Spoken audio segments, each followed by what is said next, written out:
Hey guys, the Forgotten Child here, and today I'm going to be explaining Redstone to you. Now what this is here, you will see in a minute, or a second. Either way, it does not matter. So, Redstone is one of the biggest components in Minecraft, and you need it, well you don't need it as such, but it's a great thing to have, because it can make everything easier, and you can automate things so that you can be lazy and sit back. I don't know why you want to do that, but I do it sometimes anyway. So here we go. So you want to make something like this, say, where you have a piston door that opens and is embedded in the wall like that, and it looks nice and clean.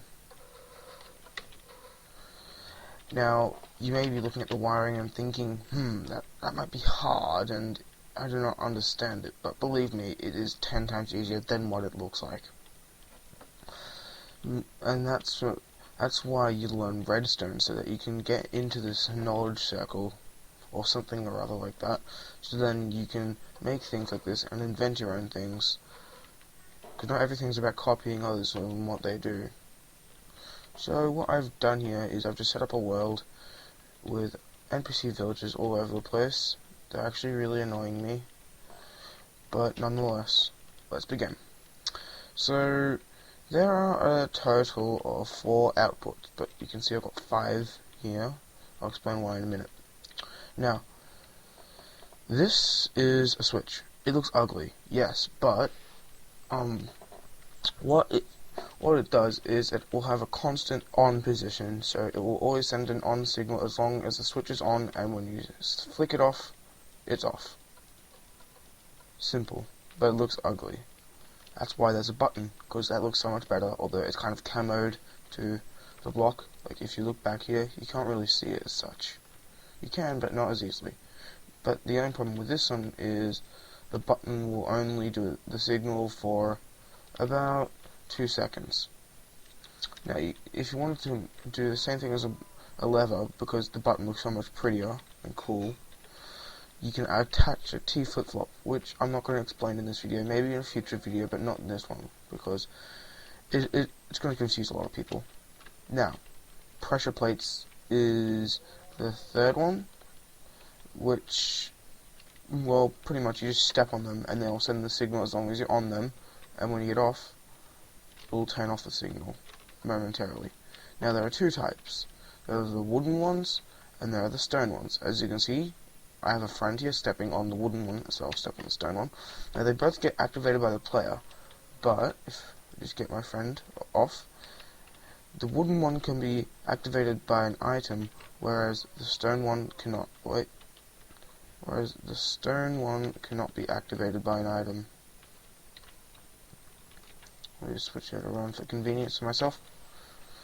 So you can use that in different ways, and it's really useful. And the final one is the redstone torch, which is in a constant on position and will turn off under certain circumstances, which I'm not going to go into any further detail into because it gets really complicated. As you can see, this signal along here, it can only last for 16 blocks.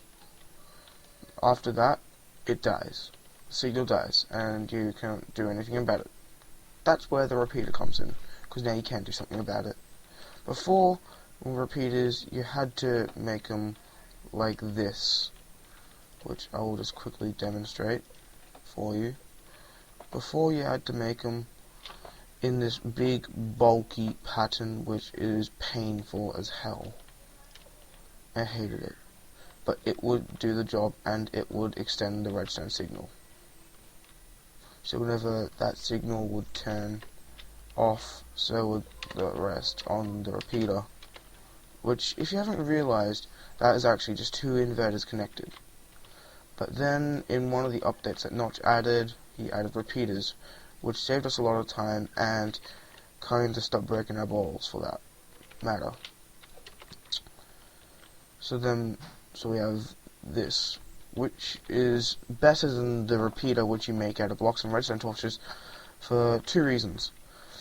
Okay, so first of all, it already does that job where it extends our signal, but then the next good thing about it is that it can have a delay on it, which I will explain over there, and it can be a diode, which means that you can have two wires running next to each other with it, and they won't connect to each other, which I'll explain over there, which I'm actually going over to now. So, okay. So, this is just to make things a little more compact for yourself. Instead of having to make a massive wall filled with buttons to do a million things, you can have this, which is two switches I've just added onto these stone blocks, and I have worked my magic and made a diode. Well, actually, repeaters are really used as diodes, but so what it does is, normally when you have a switch, or when you have these redstone wires going along, I'm sorry if I'm not explaining clear enough for you, but what will happen is you want one switch to fire one, but one will fire both of them. Now, as you can see, there's a bit of delay on that. I'll tell you why in a second. Now, that's where the repeater comes in, because the repeater can only let redstone flow in one direction that it comes from. So, as you can see, that switch will turn on that one, and that switch will turn on that one. Now, another thing with repeaters is that they can create delay. So, as you can see, they've got two torch-like things, which from my texture pack, which mind you is the John Smith texture pack, 32 times, which is a wonderful texture pack, might I just add. You can see these two torches, torch-like things, and they represent, like on the big one where you had the torches and all that crap on it, that represents them, but it also represents how much ticks you have. So, and ticks are the delay, so that's like no delay at all. No delay. But it does have a tiny bit of delay. Very tiny, you never notice it, but anyway. So that's one tick, and there's two ticks, and just to change the ticks you point at the repeater and then you right click. Okay, so that will create 2-tick delay, which you probably don't notice. Now this is where you notice them. 3 ticks. So yeah, it can be used for many different things, like that piston door over there uses repeated delay. That's how that works. Now, another thing that diodes can be used for is things such as pistons or the redstone lamps. They're blocks, and they can't be the redstone won't point at them naturally like the items that you can place on the ground, like redstone repeaters and stuff like that. It won't naturally go to them. So instead, you got to use repeaters to direct the current right into them. Okay, now this over here is a pulsar, and that's a note block. If you don't know that, I'll show you why in a second I put a note block there. This actually has no real purpose, just to be annoying, really. Anyway, so the pulsar, as you can see, it pulses. That's it. It pulses, and there's nothing else really to explain about it. But you can use it to do annoying machines such as this, where it keeps on playing that ding over and over again. It does get annoying. You won't be able to hear it because of my microphone and how it's connected up. So yeah. Now, the one last thing I want to show you guys is this.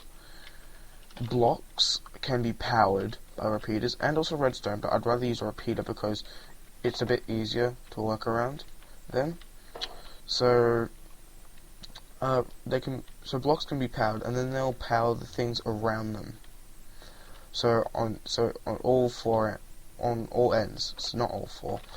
So you got the left, the right, also the sides, the front of it will be powered, the top, and also the bottom. But I'm not showing you the bottom because it'll get too complicated, and it can't be. Well, not complicated, but just can't be bothered. So as you can see, the redstone signals change because that's powered on now. Go through the block and all that, and it also powers the top one, which turns off the redstone torch. I'm not going to go into why that it happens, because I'm probably going to confuse a lot of people in saying so. So that concludes it. So now you can, after watching this video, hopefully do something such as this.